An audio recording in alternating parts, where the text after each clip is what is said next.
Fans, we are back live on thehannibaltv.com with the latest edition, a triumphant and still hardcore road trip champion, still holding the gold. I told you. Right here, you're holding baby, it upside right down. here. You're holding it upside down. There you There we go. go. You know Right who here. you know who also called me to give me the kudos for my glorious win. Ooh. When I swerve, when I drive, when I swerve, when I drive. Yay, nah. I know it's too. Wait a minute, it's too dark on my because black on black doesn't work. Let me hold it up a little bit. There you go. That's tremendous. Yeah, I'm proud of him. Don't show him this show because then he'll get his head will get big. But I'm happy for him. He deserves it. He's a good dude. I love him. Well, we are back with the latest edition of the Shooting from the Hip podcast. Didn't want to bury the lead, but we've got the man who successfully trounced that no good snake, Big Daddy Derek Roy, or as we like to call him here, Big Daddy Oreo. And boy, did he prove that axiom correct. But you know what's funny? As soon as the match was over, I mean, I felt like Hulk Hogan when Andre the Giant poured the champagne over his head. But when I walked through the back and celebrating, I was like on cloud nine, knowing that I was going to win. But out of the corner of my eye, when I looked to my right and I tipped my head back because there was a little bit of a partition there, I see him on the floor with his legs crossed, with his hands in his head. I swear to God, he was in tears. And I'm just like, hey, take your licks, bro. I told you. It's not like it was a surprise, but you could see his back just, that hiccup, you could tell he was in tears. Don't snotty crying, right? Oh, dude, it was pathetic. But like I said, I told him he should have been aware. He should have been expecting it, so he would have a better acceptance of the loss. But I guess it was just too hard on him. Well, and we'll talk about some more of the results and the historic happenings that happened June 29th in Napanee, Ontario at the GNW Schools Out Slam. But I think the major takeaway from Big Daddy Oreo is that he is an exceedingly he's not exactly splitting the atom or mapping the human genome. Wouldn't you agree with that? That he thought that he was going to walk into Napanee and under dubious circumstances at best, walk away with that title that you've held for a long time, and just the fact that he was so convinced that it was a fait accompli, that's where things started to go south for him. I simply came out to see what was happening in terms of he looked like he was reaching for a weapon or whatnot, and then he turned on me and started yelling at me and actually tried to manhandle me. Ends up getting what he deserved. You beat him clean, 1, 2, 3. We walk in, we're celebrating because you joined the big money players, and that was a bit of a surprise, but still, it wasn't something that Roy could use as an excuse. He just didn't perform. And then, like the sore loser that he is, he spat in my face. And what happened to him after that, Kingpin? Got the licks, boots to asses, But the funny thing is about, like I said, I don't underestimate, Big Daddy Oreo. He's a great athlete. He's just still green around the gills. He felt that he had the home team advantage. He felt that, like I told him before, you need to stop listening to people and putting stuff in your head, thinking that you're the greatest thing since Canadian poutine. And, he needed to focus on his training and had a game plan, which he didn't. He just thought that size and people behind him was going to make things happen. And unfortunately, that's not what was going to happen. So, like I said, I gave him a Kingpin 101 masterclass of how to defend and retain a championship. So, I should have charged him for that that masterclass, but again, I gave him a free lesson, and now he knows, so maybe the next time, if it will ever be a next time, he might give me an what's the word I'm looking for? Not an advantage. Well, you know what I mean, like a fight. Give you more of a A contest challenge. There you go. Yeah, A challenge. yeah, more of a challenge. Well, I can tell you this: the fact that he, it's disappointing to me that Big Daddy decided to go the Rene Dupree route, and we'll talk about him, and physically get involved with. There he is. Nothing beats the train of thought, but the fact that he thought it was cool to get physically involved with me, and honestly, I've worked in some pretty horrendous places over the last couple of decades, and I've never had anybody spit on me, let alone spit in my face. So I think we're going to give. You got to spit on that thing, hot too. Yeah. There you go. That 15 minutes is almost up too, right? But you made some bank. Yep. Make hay while the sun shines. But I think Mr. Roy is going to get another opportunity at the newly rechristened GNW Hardcore title. That's what this, in the spirit of the original, the Hardcore Road Trip title, we've now taken it to the next level with such a glorious title defense. And he's going to get a shot at it, but I think, like some other people, they're going to learn the hard way that you mess with the big money players, you don't stick around too long. So hope he takes your words of wisdom into account. And next time, think about it. Think about it. Did you really think for a second that this man, I was going to not be in his corner and not ensure that this title that I saw him win so many years ago and defend, that was just going to go to you? You're not very bright. Just like I told you in the ring. And the only thing you could do when that happened, when you're down, suck and win, looking at the lights after Kingpin did his thing on you, did a number on you, was spit.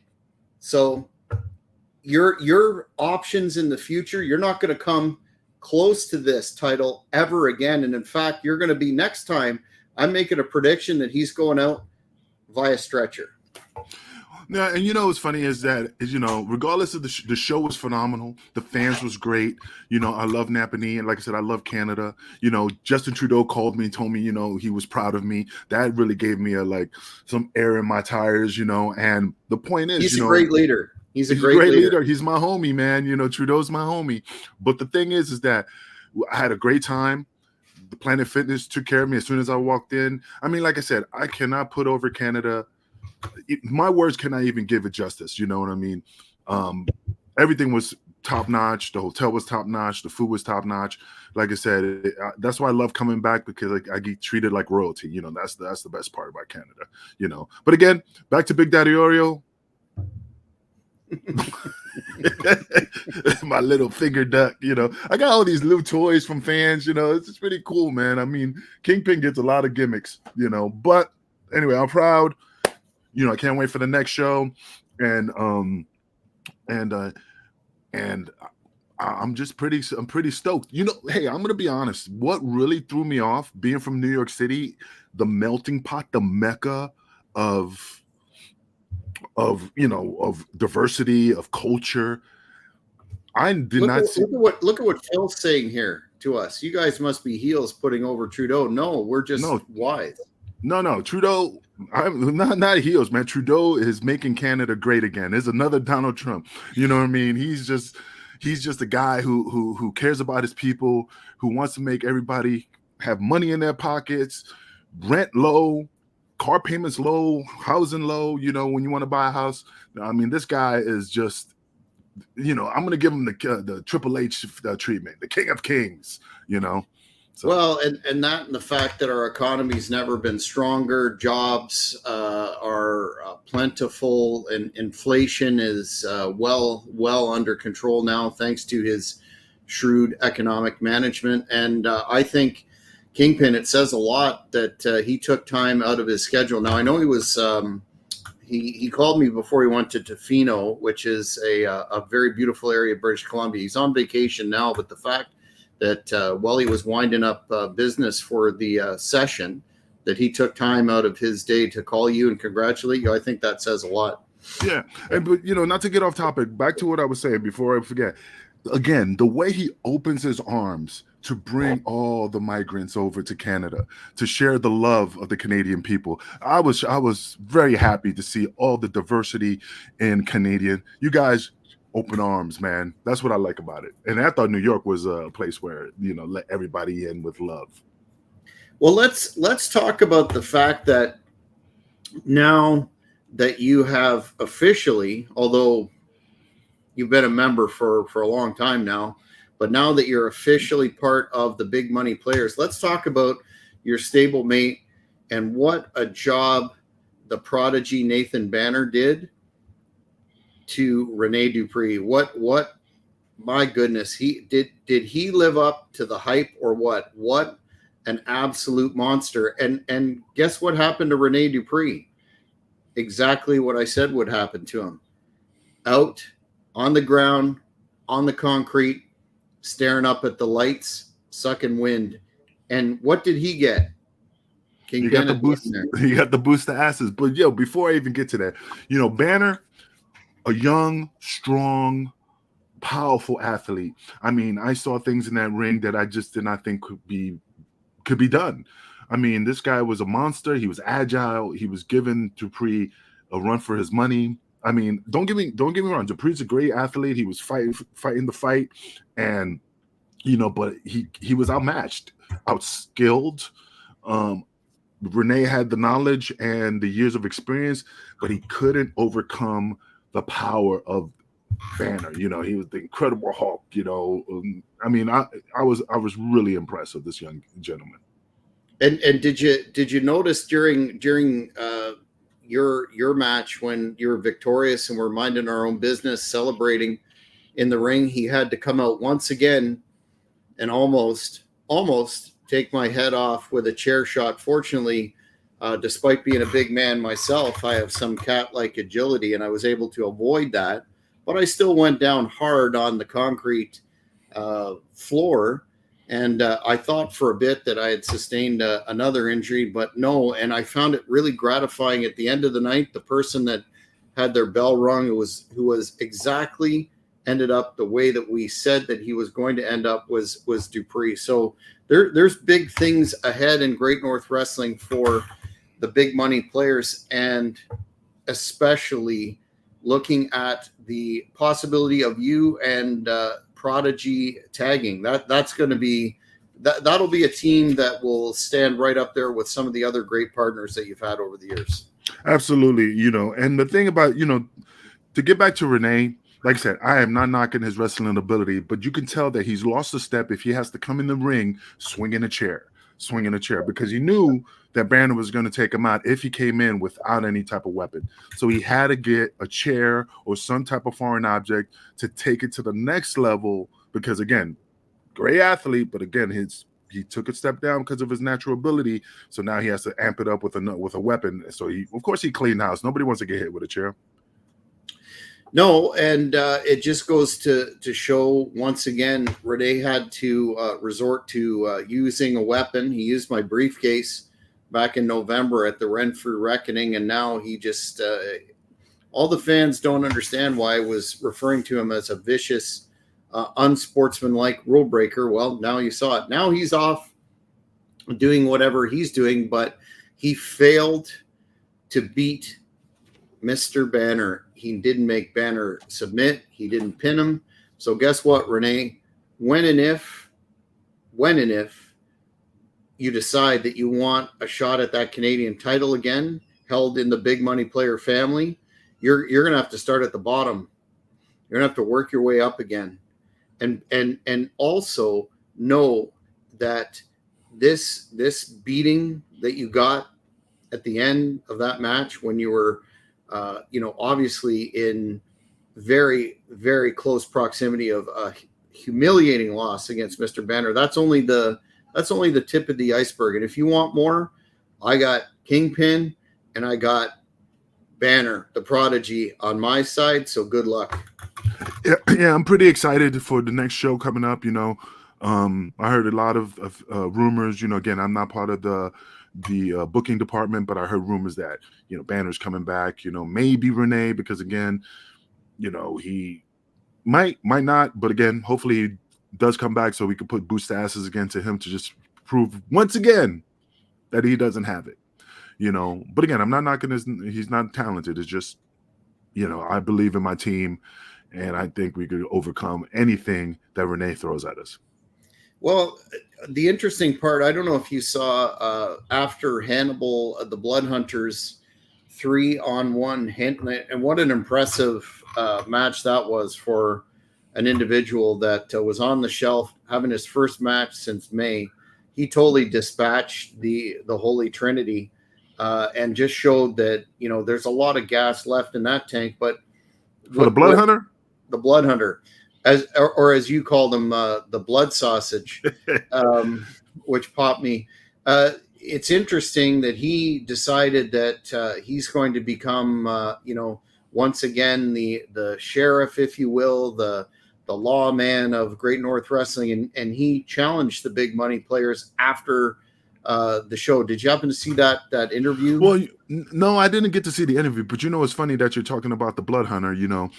Is it that when I was walking down the hallway before my match, I think it was like 4 or 5 matches before I was supposed to go, he kind of like walked through and kind of bumped into me, knowing he saw me standing there, and he bumped into me to try to like claim his area or something, like he's some type of dog.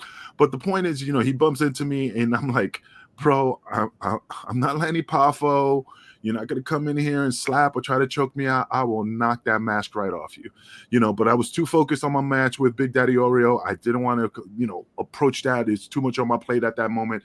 But again, he's lucky that my mind was somewhere else, because I would have just turned that mask around and just slap him around, give him a taste of what the Kingpin is cooking. And just, but again, it's just when you're the champion, you have a lot of haters, and they always try to test the waters to try to see if they could get a rise out of me. And unfortunately, he didn't get a rise out of me. I was just too focused on my next match. So hopefully one day when I'm done with Big Daddy Oreo and Blood Hunter wants to get in the ring and get a taste and take the Pepsi challenge, then all we need is 2 mics, and I got the right one and the left one for him, so you can speak into either one, so I'm ready for him.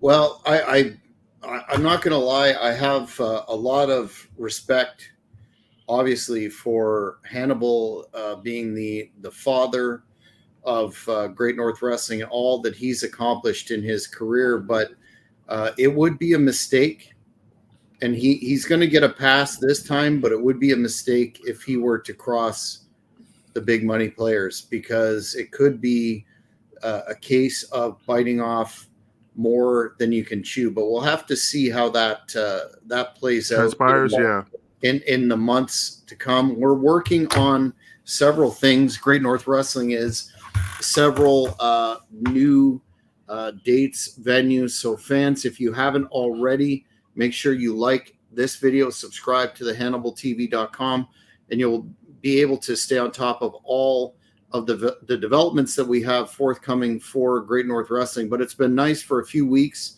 to just sit back and bask in the glory of a job well done. It's something that people need to know. When we say we're going to do something, it sounds like a cliche, but take that to the bank, because it's going to happen. In both instances, Kingpin walked out with the title, the new Great North Wrestling Hardcore title, and Mr. Rene Dupree was left laying. So 100% job well done. Absolutely. It's funny. I'm surprised that we're doing this show today, since last night weren't you like celebrating the Paris Olympics? I mean, French. I figured that'd be something that you'd be focusing on besides the podcast. But do you follow the Olympics? Canada ran into a little bit of. Did you hear about that with the women's, or was it the Canadian soccer? Either the women's soccer coach or the general Canadian team soccer coach got removed from the Olympics for spying. Did you hear that? No, like spying, like how, like an actual like spy and shit, like watch, like Was sitting in the stands and watching the other team with his binoculars, like that type of spying? Somewhat. I think it was flying a drone or something over a practice area and getting some of their techniques down. I just caught one story briefly, but it's quite controversial apparently. What's the difference? I mean, I don't understand. He's not scouting, but like looking at his other opponents. I mean, it's just like a boxer that watches reels of his future opponent, watching his techniques to see what you could do to, like, oh, you can see his head, it tips back when he throws his right jab. So how's that cheating? I mean, you got up on your competition. Just curious. I don't know shit about football, soccer, whatever you want to call it.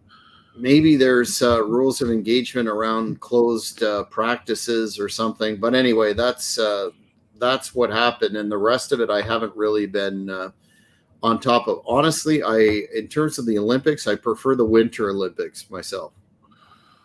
I don't really watch the Olympics. The only thing I watch mostly on the Olympics is the judo tournaments. I know Snoop Dogg was there learning to the judo thing, so I might watch that. Since I'm a brown belt in judo. That's another thing that Big Daddy Oreo didn't realize, that, I had my judo skills ready to throw his ass around. So, not only Taz knew judo, so, but again, not to change the topic. It's just, I just was surprised that we were doing the show today, since you're so proud of your French. I can't even do a French accent. Voulez-vous say asexual fromage? You'll have to work on your French if you're going to be a staple presence up here, because there's so many aspects of the language that are beautiful and can be. Have you ever been to Quebec, Montreal?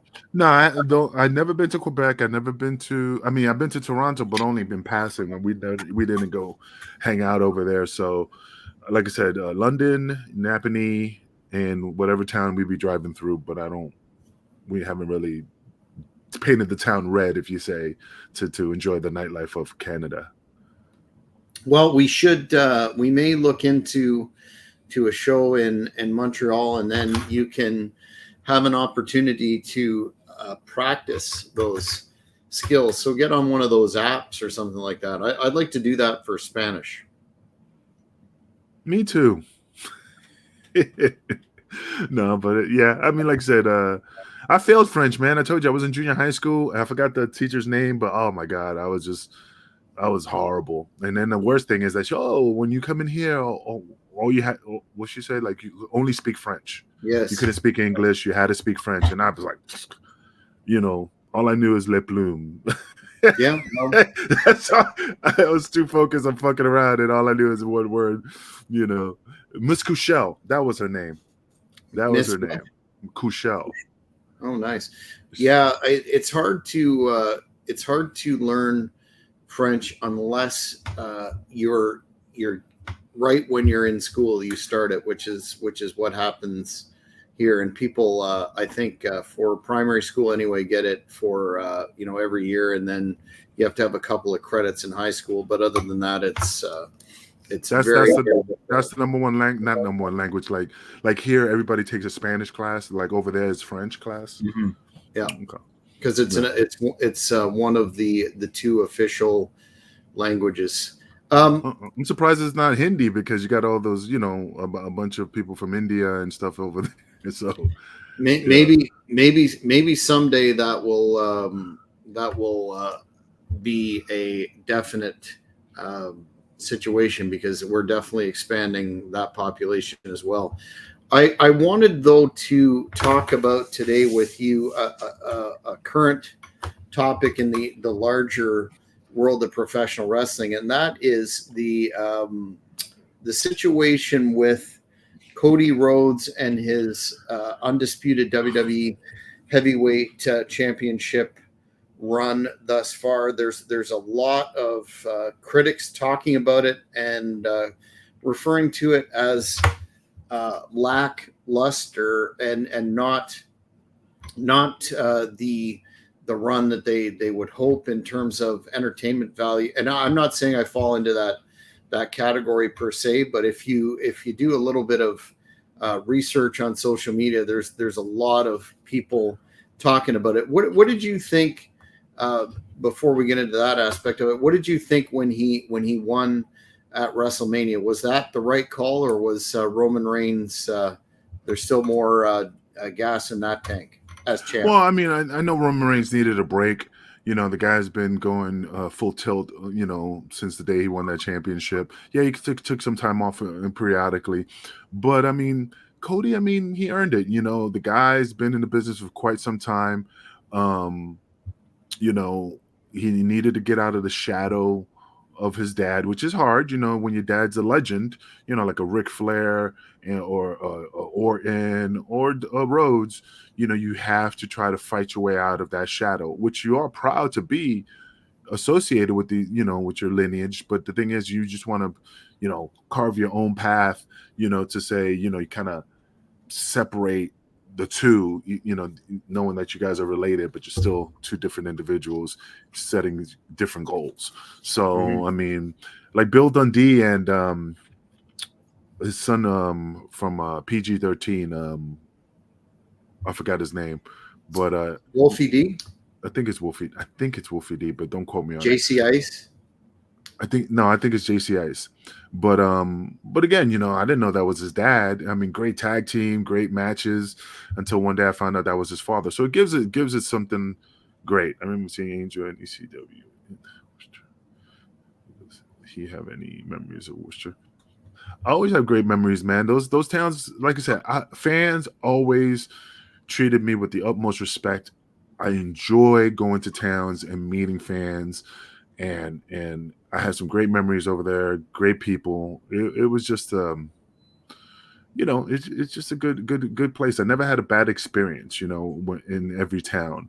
You know, do I have favorite towns? Do I have towns like, oh my God, this is a shithole? Yeah, you know, I mean, no offense to Gary, Indiana, but I went to Gary, Indiana, great fans, but I'm like, oh my God, this is like one of those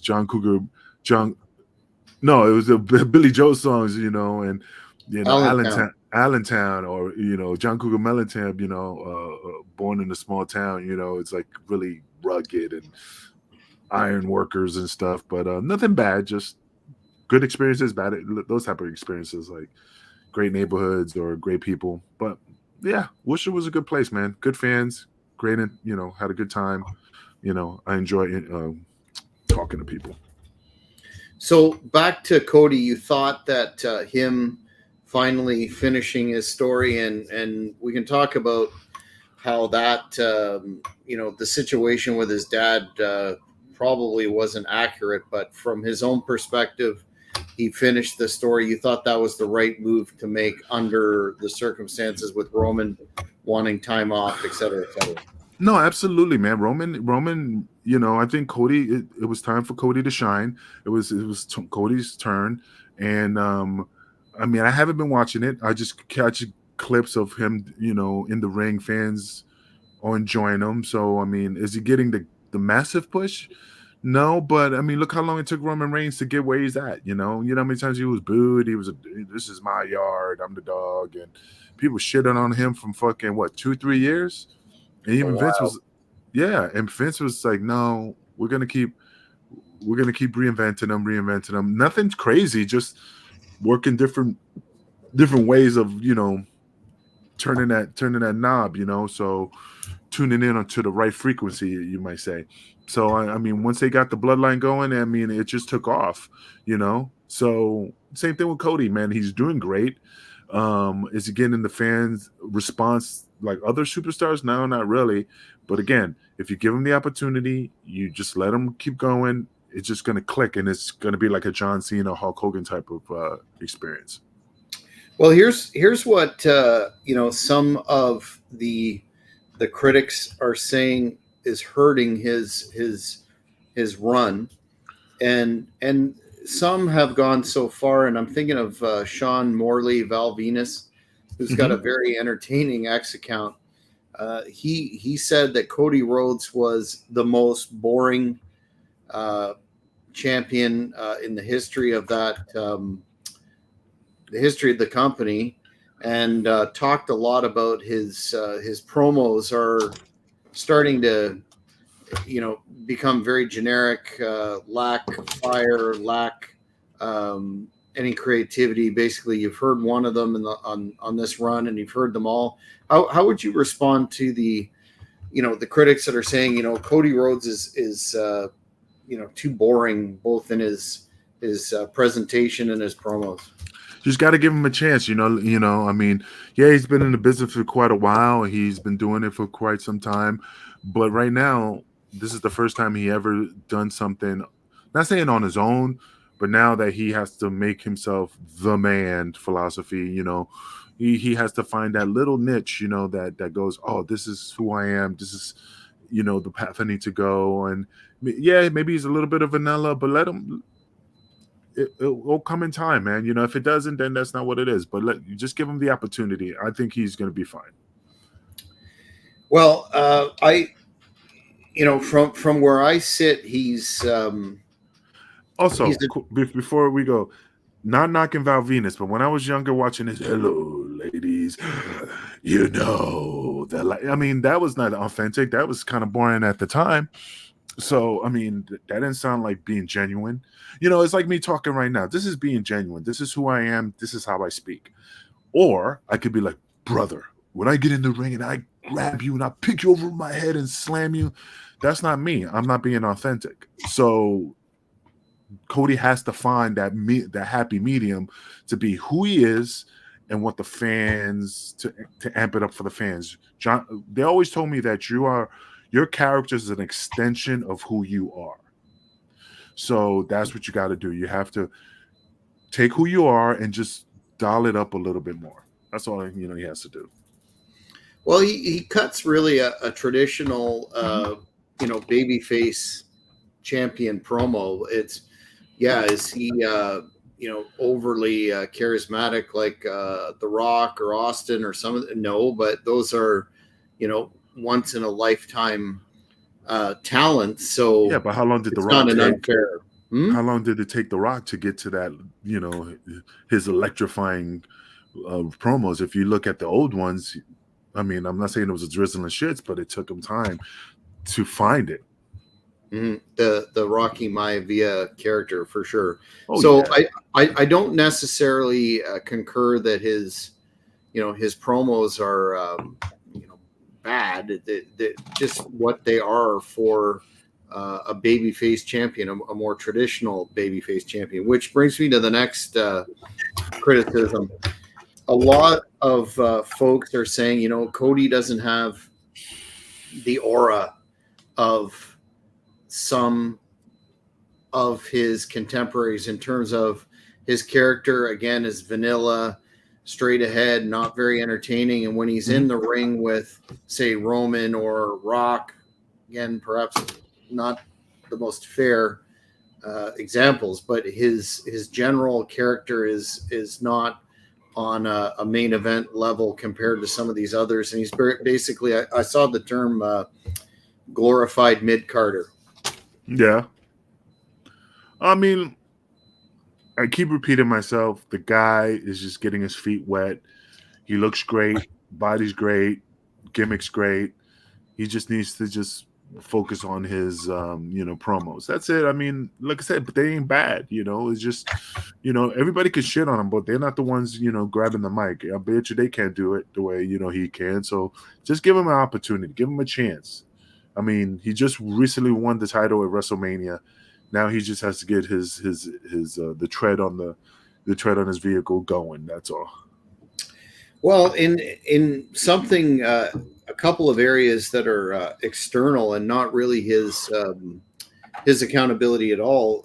A lot of folks are pointing out really with Roman Reigns leaving, recuperating, doing whatever he's doing, and Rock going back to his Hollywood deal. There's really been no storyline for Cody to pick up on. Like most of the time you see, title defenses, rematches, et cetera, and that hasn't been there. It's just been what has been referred to as like random opponents. Now, nothing against AJ Styles in that match at Backlash. That was, phenomenal, pardon the pun, but and Jake Paul was kind of thrown in there too, but he doesn't really have that storyline to get the fans to care about who he's facing next, and that's not really his fault. What do you think of that aspect of it? I really don't have an opinion on it, man. I mean, I don't know. I mean, I'm being honest. I'm not gonna sit here and make some shit up, but I just don't have an opinion on it.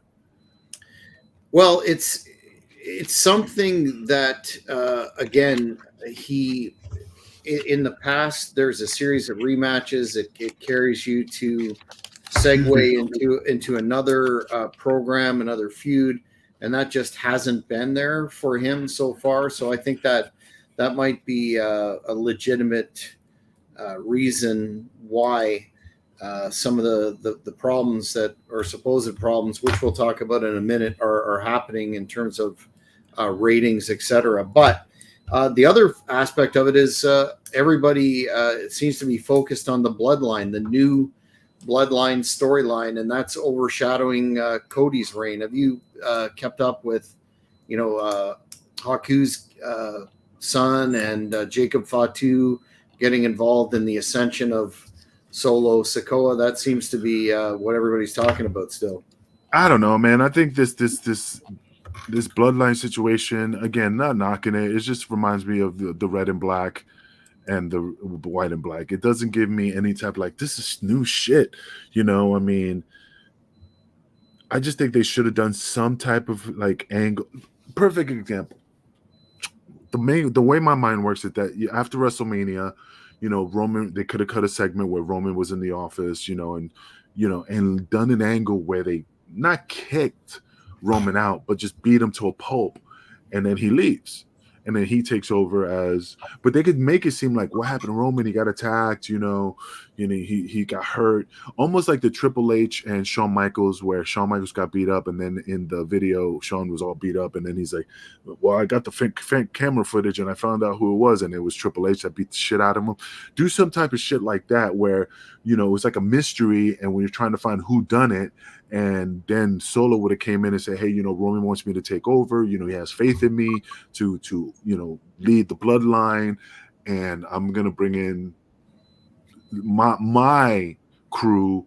I feel that has my back. Not saying that my cousins or my brothers don't have my back, but I'm going to bring somebody that I just feel more comfortable, behind me. And then he would have brought them in and then build that story up, and build it. Then Roman comes back and says, yeah, I know who did this, who took me out to try to take control of the bloodline as a tribal chief. Boom. And then also, and then it starts building up a big thing. You know what I mean? And then in the behind the scenes, when he finally tells, like, I know you did this to me, but I had to reconnect with certain individuals where they have my back, and then it'll be Jay, his brother, maybe The Rock, and then do a Survivor Series type of thing, the old versus the new. You know what I mean? That's how my mindset works. Mm-hmm. Well, it's I agree with you 100% there. They could have rolled that out with a little more connectivity, notwithstanding people being missing or off back to Hollywood. Somebody else has also commented that in his matches thus far with AJ and Jake Paul, that he has been booked to, or was it Logan Paul? I always confuse the two of those dudes. Logan Paul. Logan. He was booked to look weak and not really a dominant champion. Did you catch either of those programs or those matches? No, but I mean, Logan Paul has been, not too many guys who are not professional wrestlers get in the ring and perform the way he performs. And I give the guy credit. Like I said, I don't like Logan or Jake, not saying I don't like him. I just don't follow him. I give him the respect because this guy is just natural born talent. Yeah. I'm not so sure that's really a valid argument either, because again, they weren't within the context of a program. Was basically, one-off deals that matches were made and that sort of thing. So that's that's probably a little deceptive of a criticism. Yeah. What about the general curse of the babyface champion in terms of money being in the? There you go. What's that? Screwdriver. I was like, what the fuck is that by my foot? Go ahead, you were saying? The curse of the babyface champion and the money being, especially with him, with that multi-year build up, the chase, finish the story, all that jazz, and now that he's got the title, people are going, it's the similar sort of rut that you get into once you actually win the strap and you don't have like a compelling next storyline set up out of the gate.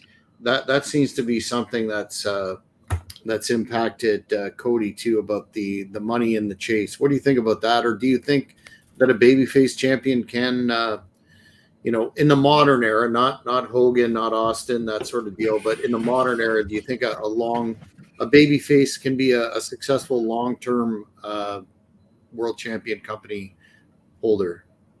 No, yeah, absolutely. I mean, you had your John Cena's, you got your Eddie Guerrero's, you got your, Stone Cold, like you said, Stone Cold. I mean, these individuals, it's not just Cody that has to make it happen. It's also the writers in the back that needs to make it happen, to give them the good storylines, the good angles, the good things to make people stay interested. If they're just keeping them vanilla, that doesn't just fall on Cody. That falls on, what do you have for me to make myself better? You could put, remember, look at Robert Downey Jr. I mean, yeah, at the time he was addicted to drugs, but he reinvented himself, or resurgence of his career of doing Iron Man, because he got the right script. You could give a person a shitty script, you could be the best actor, but the script is shitty. So that's the problem. It's just that if the writers and the people who do the storylines are not giving them the material to make him successful, then that doesn't fall on him, because he can only do the best he can for what he has. Yeah, absolutely. Couldn't agree more. It kind of reminds me of the Ultimate Warrior title reign, where he defeated Hogan in Toronto, and didn't really have as amazing as it sounds, considering the time frame. Didn't really have a lot of opposition lined up. They went back to Rude, which was a tremendous match, of course, and but that was a rehash before, and then it was kind of a letdown of a title reign, given the the hype around it, until he eventually lost the belt to Slaughter. It suffered from a lack of fresh opponents and storylines, and I think that's kind of what's happening here, perhaps in the extent that the initial rematches weren't there. No, I agree 100%. Hogan and Warrior rematches, up and down the road, could have, done a lot to cement his championship, and then through that develop through storyline another program that would pique everyone's interest, and that didn't happen. So I think that's kind of a little bit of what we have going on here. But the thing is that, you remember, Ultimate Warrior was a one-dimensional character, and he didn't have any type of charisma or any type. I mean, he had ring presence because that's who he is, but he didn't have anything besides his look.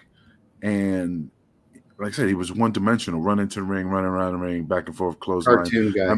Yeah, I mean, that's what it was. I mean, when I remember when he won the ICT title against the Honky Tonk Man at SummerSlam's '88, I was there.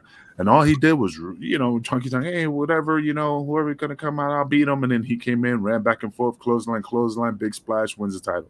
I mean, because they knew that this guy was only one-dimensional. So, you can only do so much, man. Oh, shit, I got a hole in my fucking gimmick. But you can only you can't make chicken salad out of chicken shit. You know what I mean? You can make it look like chicken salad, but once you taste it, it's the drizzling shit. So, I got a hole in my fucking armrest. God damn it. Get that taken care of. We'll get you a gold. It's because since I lean like this, it just split I could tell it's splitting in the middle. So I think I need to put a little bit of a little gimmick in it no crazy Take glue care and of that. stuff. We You can't know, we maybe. can't we can't say that Cody Rhodes is all the critics notwithstanding, you can't say that he is not that he's a one-dimensional character, because that clearly wasn't the case. Yeah, he's not one dimensional, man. Like I said, give the guy a chance. Let him get a taste of success. Let him build himself to who he is, and you won't regret it. Let the guy grow.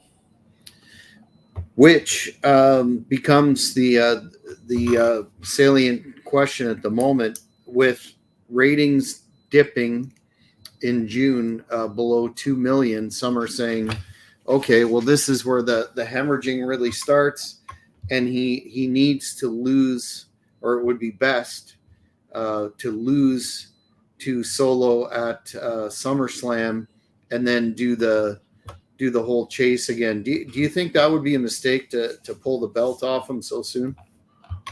That Solo winning the belt and pulling off a. Yeah, I mean, if they're gonna work the angle of him being pulled off, getting the title, so he could build up the program with Roman, I think they need to do it a little bit more like a more challenging.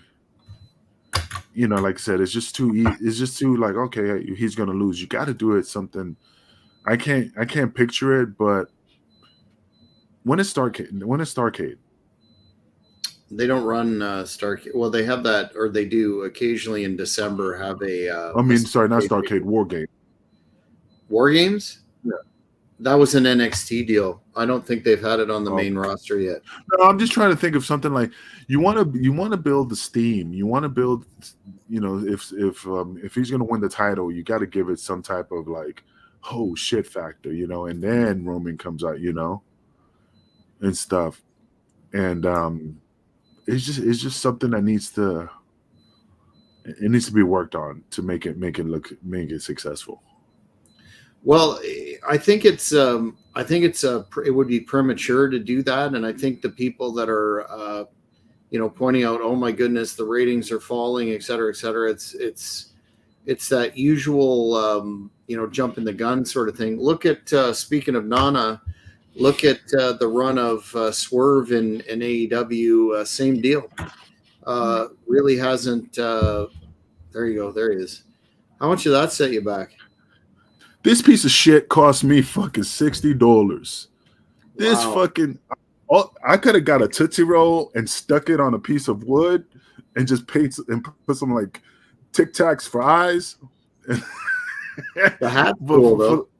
But since I love the motherfucker and I want to support him, I always share the love. You know what I'm saying? Like I said, I don't tell Nana much because I always try to keep him grounded. That's why I joke with him all the time. But he knows when I joke with him, it's because I love him, and I'm happy for him. But this motherfucker, $60 so he should appreciate that I paid that fucking type of coin for this shit. Wow. Don't say I don't support you, bitch. It's a nice bobblehead though. But a lot of people are commenting. I thought it'd be bigger though. I really thought it was going to be bigger. Swerve's title reign in AEW has suffered from some of the same lack of storyline opponents that Cody Rhodes is having. Have you checked out any of his stuff recently in AEW? Again, it falls on the writers, and I don't know who writes the storylines behind the scenes.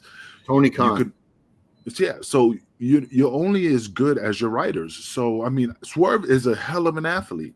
Nana in his corner is very entertaining, but if you give him the bad scripts, you can't propel yourself to the stratosphere. You can't. I mean, he's in there. He's taken off, but is he breaking through that glass ceiling to make himself the man of champions? Like I said, look. Okay, perfect example. John Moxley or Dean Ambrose, whatever you want to call it. He held the title. And then they just didn't give him. They just don't give him the push, And again, you have to make each individual when they hold the title like, oh my god, this motherfucker is a badass motherfucker. Can't wait to see him next week on TV. So I mean, fucking Omega, same thing, man. The only person I noticed that got smoke is when they fucking MJF. But I think MJF just does his own shit. And again, I don't know what if he's following a script or not, but he's pretty entertaining. So, Did you see that Osprey match that lasted an hour?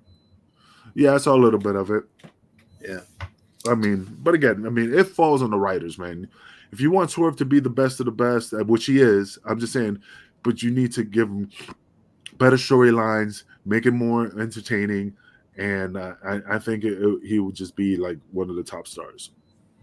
Yeah, I agree. I'm a little bit disappointed in that. I hope they don't pull the rug out from under him too soon.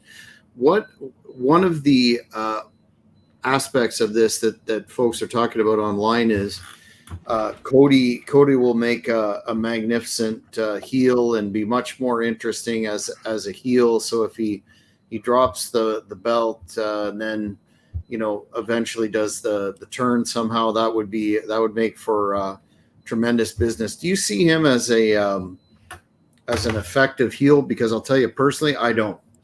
Who, Cody? Yeah. To be a great heel, you have to be a great babyface, and that's the thing. You got to let him get his feet wet as a babyface to take him to the next level. Look at if John Cena turned into a heel, he'd be a hell of a heel because he knows how to cut promos, and this is before he was a heel. You know what I'm saying? You know what I mean? Like when he was a heel, when Thug Life and all that stuff, that's a different variation. I'm just saying now, the John Cena now turning heel, it'd just be ridiculous. So, like I said, you have to give Cody the opportunity to be a successful, another perfect Hogan.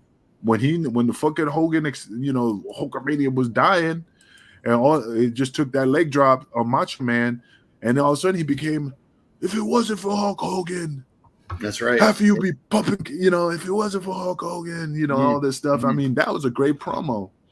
And but Hogan was a heel earlier in his career, so that doesn't count because again, you got to go from heel to face to heel. The version of the heel that was back then was just a starting point, and then he worked on his baby face. Like it's a transition. Then now you understood both. When you got both here, then you go back to the original. Now now you know how to work both two pieces of a puzzle. That's what I'm saying. It's just, I just think Cody will be a great heel, but he has to master the art of the craft of the babyface. Then once he masters that, then because remember the only heel that he did was Stardust. Oh, and that was brutal. Yeah. And that was brutal. But now he knows what not to do as a heel. Now he knows what to do now he's doing the babyface thing. Or he was dashing Cody Rhodes. Or what was the other one with the fucking plastic face mask? Was it still dashing? I think that was dashing, and then he had a mustache and a bunch of other stuff that didn't really take off. Yeah. See, so I'm just saying now he's working on the babyface gimmick. Let him grow, and then watch. If he turns heel, you'd be like, holy shit, this guy's an awesome heel. Everybody just criticized him. I'm a little skeptical as to how whether that's the best route for him. But some folks believe him to be just in terms of his, he wears the suits and he's very businesslike, etc. That could get over as a very cocky Ric Flair sort of type character. So I guess we'll have to wait and see how they go or where they go with that. Well, yeah, like I said, maybe being in the suit, that's who he is. That's he was doing it in AEW, who was doing it before then, so it's not like it just happened. It's probably who he is. So now he just has to just, like say, amp it up a little bit. Well, I'm like most going to be probably checking out SummerSlam to see how that plays out and see when they end up bringing The Rock back to feud with or Roman to face Cody again. I think business will pick up at that point in time for sure. Well, I just think a Survivor Series would be a good time for them to come back to build. Roman will come back, but then build it up to Survivor Series. I think that would be a great great story with the bloodline and all that stuff. And that's just my opinion. Well, either way, it appears that they have they being WWE have more of a coherent strategy for their television than AEW at this point in time. Anyway, with the other big news item of the week was the status of their AEW's negotiations for their television product, and apparently that's not exactly going to be the huge mega deal that they were hoping for. And what is it? Well, they were expecting to get a huge increase from TBS, et cetera, and Turner Networks, and that doesn't, at least according to the online chatter and the experts online, doesn't appear, given their ratings are not healthy, so to speak. And I'm not an AEW hater either. So. Yeah, I mean, they just have to like I said, man, they just don't. Okay, I hate saying they don't know what they're doing. It's just if it's affecting your money, then you're doing something wrong that you need to just figure something out. Agreed. So in terms of what is next for you, how did you felt good in the ring? You certainly looked good. You did a tremendous job on commentary. Are you looking forward to doing some more business up here in the very near future? No, absolutely. That's why I've been stepping up my cardio. They've been doing a lot of cardio. Tomorrow I'm going to probably start a little bit of some more stretching work. But yeah, I'm just taking it up to the next level. I'm trying to get down to 250. To see how my body reacts to being that lean. I'm trying to get a little bit lean. I'm not trying to get shredded. I'm just trying to see what I can do with my body. By the time maybe the next show or the next show after that. But I'm ready for anything. I take all challenges, so I'm just pretty excited. Well, we're just very, very pleased, generally speaking, with the results of the June 29th Napanee G&W Schools Out Slam. Tremendous support from the community, great facility, and we've got a lot of business still to accomplish. In the meantime, I'm holding on to the G&W Hardcore title for you, and the fans that are wondering what's next, stay tuned. Make sure you again subscribe to the HannibalTV.com. We've got, in addition to Great North Wrestling events to talk in the near future, we've got a lot of amazing interviews lined up. Hannibal will be talking to Kimberly Page, the original Nitro Girl and former wife of Diamond Dallas Page. She has some nice titties in that Playboy spread. Ooh, I don't care. I'll bring it up. I'm not ashamed of bringing it up. Titties. I never saw that, ever. You never saw it? I'm going to find it on eBay and send it to you. Well, thank you very much. The other interview upcoming, Greg the Hammer Valentine, and tonight, if you're watching this live, I'm extremely pleased to be interviewing the former AWA World Tag Team Champion with Bad Company, the former Orient Express member, and the former Max Moon. I would be talking about Canada's own Paul Diamond. So that's coming up tonight at 7 p.m. Eastern, live on the Hannibal. Paul Diamond from who? Paul Diamond. He was one half of Bad Company in the AWA, managed by DDP, shit. Are you talking about one half of the Orient Express, and then he took over the Max Moon gimmick when Conan had to leave. Shit, you're bringing back some old. It just threw me off for a second. Like Paul Diamond, Bad Company, and then all of a sudden the magazine came into my head. Okay, it's been a while, man. Yeah, I mean, when is that? That is tonight, live here at 7 p.m. Eastern Standard Time. And being a huge AWA fan, and really have an appreciation for that period of the AWA, definitely not the boom period, so to speak, but that period where they were taping out of the Showboat Sports Pavilion in Las Vegas, there was some good stuff that happened there. I want to get into all of that with Mr. Diamond in addition to his WWEF run. But did you know he wrestled 2 runs for Eastern Championship Wrestling and he was in ECW? I remember he was in ECW. Like I said, he was a hell of a talent. I mean, Bad Company, Orient Express. I mean, phenomenal talent. Don't know why it didn't take him to the next level. I mean, not knocking him, I just was curious, like why. But yeah, I mean, I knew he was in ECW before I got there. A hell of a talent, man. Nothing but praise for that individual. In Eastern Championship Wrestling, Bad Company with him and Pat Tanaka had a number of memorable matches with the Public Enemy, and then his run in 97-ish around ECW had some classic matches with Rob Van Dam, Just Incredible, Mikey Whipwreck, but a pretty interesting program with Al Snow. So, but you know who Pat Tanaka reminded me of? I really thought it was the same individual as the Asian dude from fucking Lethal Weapon when Mel Gibson's hanging from the ropes and Gary Busey's electrocuting him with the things in the water, and the Asian dude's like, "Well, we got all the information, man. Nobody could tolerate that much pain." He goes, "Well, just kill him," and then he broke his neck. I thought that was Pat Tanaka, taking his career to the next level, but it wasn't. Oh, he didn't do any acting? As far as I remember, I haven't seen him. No, I mean, I just thought it was the same dude, but it wasn't.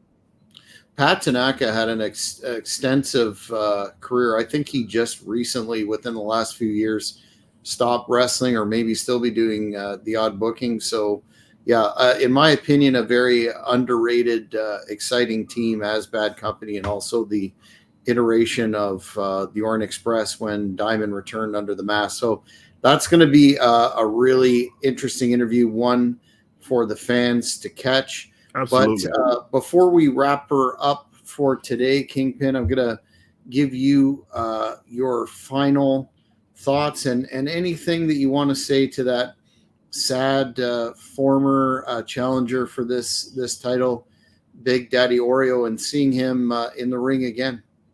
Well, I mean, look, like in The Lion King, Rafiki, it's in the past, and I don't dwell in the past. It doesn't exist anymore.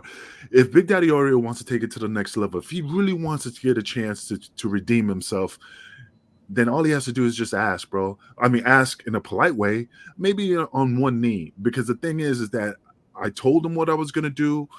He didn't take me seriously, and he's the one that was sitting down in the back of the locker room in the distance, beating himself up that he didn't take the opportunity and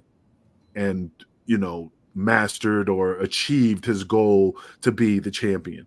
That's the difference. So if he wants another opportunity, if he wants another shot, all he has to do is ask, because I don't run from nobody. My final thoughts is that, I can't wait to go back to Canada. I enjoy it, and I'm just so excited just to take it to the next level. And if it ends up me against, the blood sausage, I'll put him down. If it has to do with the warlord, I'll put him down. So I take all challenges. I'm an equal opportunist. So I mean, that's just my thoughts. Well, I agree, and know that we're just getting started in this glorious partnership that we have with Mr. Banner. And if Mr. Roy wants another shot, he's going to have to ask, and it could be a very, very lethal mistake, because I haven't forgotten. Again, I seem to be getting abused all the time at these events, and I'm not really I'm wondering if I have to step in the ring one of these times and maybe put some boots to asses, as you said. But you're not going to spit on me again, Big Daddy Oreo, and you could be taking that ride to the hospital and joining your friend, your buddy there, who came out to help you, Mr. Dupree, in Absolutely. the archive, after lying on the floor and getting your ass kicked. But all those good things are to come. We're going to maintain all of the prep that we're doing for the Great Northwest season this year, and we will be keeping the fans notified on the HannibalTV.com. But until then, next show that we will do, Kingpin, we'll be taking fan questions, and there's some suggestions for topics. We're going to integrate those, and hopefully, again, my bad for the delay in getting the show out. After a while. No, it's fine, man, but it doesn't matter. We just did the show today. Before you fans out there, definitely check out tonight with Paul Diamond. You're definitely going to hear a lot of great stories. Maybe I might make an appearance. You never know. But definitely check it out. It's a lot of wrestling knowledge that you're going to be experienced with Paul Diamond. And I'm pretty excited to watch it tonight, And you hosting it? Yes, sir. Even better. Well, fans, that's it for this edition of the Shooting from the Hip podcast. Again, like this video if you enjoyed it, and please subscribe to thehannibaltv.com, and we will see you next time.